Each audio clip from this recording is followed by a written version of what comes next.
I'm so sorry, my video cut off. My camera cut off rather.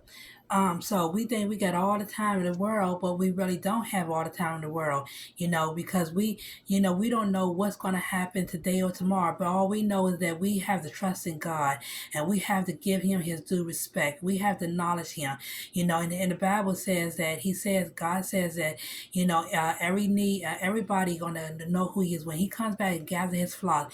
Everyone going to know above ground and below ground. And I said before, when I read that part, I said to myself, below ground, that means the people in hell, and nobody in this world not going to acknowledge him. And doesn't that mean that doesn't mean that they're going to accept him, but everybody going to know who God is and his son Jesus. So with that being said, I just felt like that this too shall pass, that we have to take it with a grain of salt. We got to start taking people for granted. We got to start taking things for granted. We got to start thinking that, hey, we got all of life in the world. And last but not least, we got to stop taking Jesus and God, his Father, for granted, because he is not to be taken granted for, okay? He's doing us a privilege by allowing us to be alive each day to see another day. He's doing us a privilege by blessing us, even some of us who don't deserve his blessing.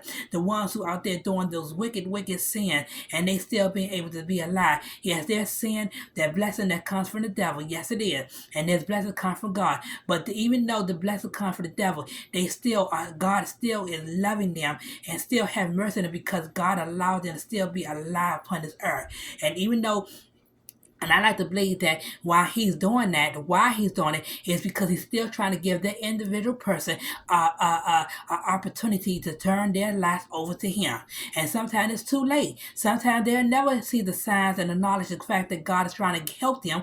And so what happened? They end up dying from their sin and they wake up in the pits of hell. And that is not going to be me. So that's why I say, for anyone who's waking up or anyone who's at work or wherever the situation you're in, just give God his due time. Just allow God to see, just acknowledge him. That's all he asks of us. He doesn't ask us anymore. He doesn't put us in a situation where we can't handle. Yes, we are carrying the cross, but we're